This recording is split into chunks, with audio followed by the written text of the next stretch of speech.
तो finally US president Donald Trump U turn लेते हुए दिख रहे हैं। तो ये कुछ दिन पहले उन्होंने अपने ट्विटर सोशल पर पोस्ट किया था और लिखा था कि I lost India and Russia to deepest darkest China. मतलब मैंने इंडिया और रसिया को चाइना के हाथों खो दिया है। तो उनके इस पोस्ट के बारे में हाल ही में उनसे एक सवाल पूछा गया इंटरव्यू में। तो उनसे पूछा गया कि आपने क्यों इंडिया को खो दिया, वो ही रिस्पॉन्सिबल। तो फिर बोले हैं कि हम फिर यू टर्न लेते हुए दिखे और बोले कि नहीं, India is a great country and Narendra is a great leader, have a very good relationship. उसके बाद फिर बोले कि सब तो ठीक है और बोले कि it was just a moment. मतलब ये कुछ मोमेंट था जो हो जाता है, लेकिन से भारत और अमेरिका के रिश्ते एकदम अच्छे हैं वो। और भाई उसके रिस्पॉन्स में पहली बार प्रधानमंत्री मोदी ने भी ट्वीट किया है और उन्होंने इसके बयान का स्वागत किया है, डोनाल्ड ट्रंप के बयान का। और उन्होंने कहा कि भारत और अमेरिका के रिश्ते कॉम्प्रिहेंसिव स्ट्रेटेजिक पार्टनरशिप पे हैं।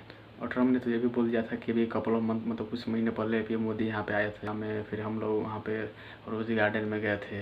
मतलब पूरा कहानी बताने लगे ट्रम्प। इन लोगों को समझ में आता है भाई कभी यू टर्न लेंगे, लेकिन भाई अभी इससे मत समझना कि भारत और अमेरिका के रिश्ते पूरे सुधर गए हैं। अभी तो सब है, जैसे अभी भारत और अमेरिका के बीच में युद्धाभ्यास भी चल रहा है दोनों सेनाओं के बीच में। और बाकी जो डिफेंस सौदा है वो भी भारत अमेरिका से हथियार खरीद ही रहा है। लेकिन ट्रेड के मसले पे एक बात फंसा हुआ है दोनों देशों के बीच में, इस पर कुछ भी फाइनल निर्णय नहीं हुआ है। तभी तक ये मत समझना कि ट्रम्प यू टर्न ले लिए तो रिश्ते सुधर गए। भाई ट्रम्प का कोई भरोसा नहीं है, कभी यू टर्न ले लें फिर पलट जाएँ। लेकिन चलो अच्छा है, दोनों नेता अब इस बात को और बढ़ाने के बजाय उसको फिर से बैक टू नॉर्मल ला रहे हैं। क्योंकि मतलब इसमें अभी ये सवाल हो गया था कि कौन पहले झुकेगा। तो अभी उनके एक सलाहकार थे, उन्होंने बोल दिया था कि इंडिया को सॉरी कहना होगा, इंडिया को झुकना होगा, मोदी को झुकना होगा, रशिया से तेल खरीदना बंद करना होगा। और इसके बाद फिर ये इनका बयान आया था, मतलब इनका अजीब बयान भी आता है। इस चीज़ को पूरी दुनिया देख रही है। लास्ट में ट्रम्प को ही झुकना पड़ा। वो बोल रहे हैं कि नहीं, हमारे भारत से बहुत अच्छे रिश्ते हैं।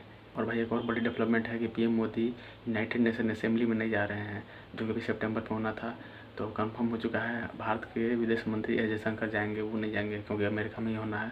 और एक और बड़ी डेवलपमेंट है, जब उधर से रिस्पॉन्स आया, उधर ट्रम्प का जब बयान आया, उसके बाद पीएम मोदी का जो रिस्पॉन्स आया, उसके बाद जो ब्रिक्स का जो मीटिंग होना है मंडे को, तो भाई कुछ सोर्सेज के द्वारा ऐसा कहा जा रहा था कि पीएम मोदी भी अटेंड करने वाले हैं। लेकिन अब ऐसा हिंट दिया जा रहा है कि पीएम मोदी उस मीटिंग को अटेंड नहीं करेंगे, बल्कि उनके बदले एस जयशंकर साहब मीटिंग को अटेंड करेंगे, जो ब्रिक्स मीटिंग का होना है। तो इस समय में ऐसा दिखाया जा रहा है, भारत भी चाह रहा है कि अमेरिका से रिश्ते सुधरें, इसलिए मोदी ने पुल बैक कर लिया खुद को, ताकि अमेरिका को ये मैसेज जाए कि हम आपके साथ रिश्ते सुधारना चाहते हैं, जो हो गया सो हो गया। लेकिन भाई जो भी सब हो रहा है, इसे ये नहीं समझना चाहिए कि अभी अमेरिका और भारत के रिश्ते अच्छे हो गए हैं, क्योंकि वो लोग शुरुआत इसी से करते हैं, चाहे ट्रम्प हो या उनको सलाहकार हो कि India is a great country, PM Modi is a great leader. उसके बाद फिर अपना कहानी शुरू करते हैं साथ कि भारत रसिया से तेल खरीद रहा है। बस उनका यही है, चाइना से ज़्यादा तेल खरीदा तो उन पर कुछ नहीं बोल पा रहे हैं, क्योंकि वो क्रिटिकल मिनरल पे बैन लगा देते हैं। और रसिया के बारे में उनसे अभी 2 दिन पहले ही ट्रम्प से पूछ लिया पत्रकार, पोलैंड का पत्रकार था शायद, कोई पत्रकार था, पुलिस पत्रकार था, उसने पूछ लिया कि आप जब से प्रेसिडेंट बने उसके तब से आप बोले थे कि रशिया युद्ध नहीं रुकेगा, तो हम उस पर कड़ा एक्शन लेंगे, लेकिन जब से आप प्रेसिडेंट बने हैं तब से आपने रशिया पे कोई एक्शन नहीं लिया। तो वो भड़क गए पत्रकार, बोले कि तुम अपना जॉब छोड़ दो, दूसरा जॉब चेंज कर लो। वो बोले कि भारत पे हम 50% टैरिफ लगाए हैं।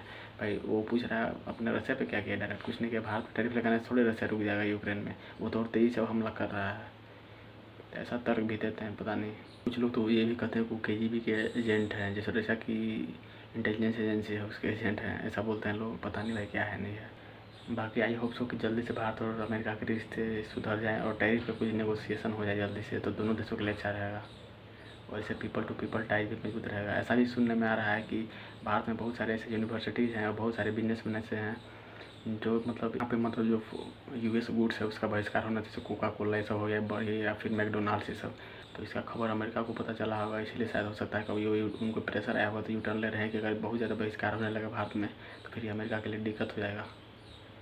बाकी सब डेवलपमेंट के बारे में आप क्या सोचते हैं? क्या भारत और अमेरिका के रिश्ते बहुत जल्दी सुधरेंगे या इसमें भी टाइम लगेगा?